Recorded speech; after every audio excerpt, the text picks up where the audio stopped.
Golconda ফোর্টের part 3-তে আপনাদেরকে স্বাগত। চলুন এবার ভেতরে যাওয়া যাক আস্তে আস্তে। আগে তো এই ভিডিওটা দেখিয়েছি, আস্তে আস্তে যত ভেতরে যাচ্ছি তত মনের মধ্যে এক্সাইটমেন্ট বাড়ছে যে ভেতরে কি কি আছে, কারণ এত বড় প্রাসাদ, অনেক কিছুই থাকবে দেখার মতো নিশ্চয়ই। চলুন আস্তে আস্তে যাই। ওই দিন ছিল সানডে, এত ভিড় আর কত মানুষ এসছে, বিভিন্ন রকমেরভাবে ফটো তুলছে, ভিডিও করছে, ভালোও লাগছে, সবাই বেশ এসছে। বেশিরভাগটাই কিন্তু ছিল বাঙালি। ওখানেও লক্ষ্য করেছি 100%-এর মধ্যে হয়তো 50%ই বাঙালি, কারণ সানডেতে বাঙালি মুসলিম বলুন, বাঙালি হিন্দু বলুন, সবাই এসেছে। বেশিরভাগ মানুষই বাংলায় কথা বলছে। এটা হচ্ছে প্রাসাদের ভেতরে বাগানটা, কত বড় বাগান দেখুন। প্রাসাদের ভেতরেও এত সুন্দর সুন্দর বাগান, আর এখনকার দিনেও যারা এই যে রক্ষণাবেক্ষণ করছে তারা কি সুন্দর গাছগুলোকে দেখুন মেনটেন করে রেখেছে। চলুন এবার আমি ঢুকছি রানী মহলের দিকে।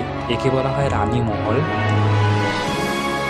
দেখুন ফরেনাররাও এসেছে এখানে ভিজিট করতে গোলকুন্ডা ফোর্ট, কারণ এটা আগে ছিল নাকি হীরা মণি মাণিক্য এখানেই নাকি বেচা কেনা হতো, এখানেই হাট বসতো, এখানেই নাকি প্রথম পাওয়া গিয়েছিল কোহিনূর হীরা। এই দেখুন, মানে এর মহলের ভেতরে দেখুন কত অন্ধকার অন্ধকার ছোট ছোট কুটির আছে। আমি শুধু দেখছি আর ভাবছি যে শুধু চারিদিকে দরজাই আর দরজা। রানীরাই বা থাকতো কোথায়, আর ওর প্রজারা বলুন বা ওর দাসীরা বা থাকতো কোথায়? শুধু দেখছি বড় বড় দেওয়াল আর এরকম আর্কিটেকচারে দরজা। ওই আমার সঙ্গে যে দাদা গেছিলো সে অন্ধকার কুটিরের দিকে গিয়ে দেখছে আরও কোথাও দরজা আছে নাকি। ভেতরে ভেতরে শুধু দেখুন চারিদিকে দরজা আর দরজা। এই মহলের মধ্যে কিন্তু একটা ভালো জিনিস, মানে ভালো দিক আছে, মানে দেওয়ালগুলো এমনভাবে তৈরি, আপনি যদি কোনো গোপন কথা বলেন এক জায়গা থেকে এই দেওয়ালে কান রাখলে নাকি ওই কথাগুলো নাকি শোনা যায়।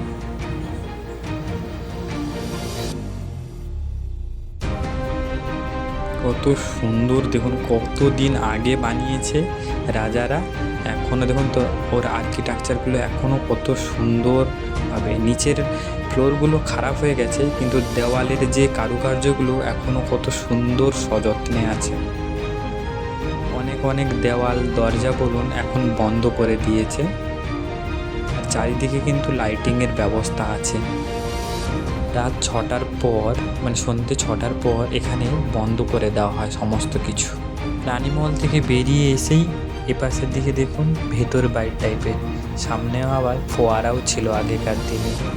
কত সুন্দর, বেশ চারিদিকে রাজপ্রাসাদ, মাঝখানে ভেতরের বাড়ি, আবার ফোয়ারারও ব্যবস্থা আছে। আর প্রত্যেকটা দেওয়ালে দেওয়ালে যেন কত স্মৃতি, কত ঘটনা লুকিয়ে আছে। চলুন এবার আমরা আস্তে আস্তে ওপরের দিকে উঠি, যাব ওই অনেক উঁচুতে যেখানে আগে দেখিয়েছিলাম, সেইখানে যেখানে রাজসভা বসতো আগেকার দিনে, ওইখানে নাকি একটা মন্দিরও আছে, মসজিদও আছে। চলুন আস্তে আস্তে যাওয়া যাক।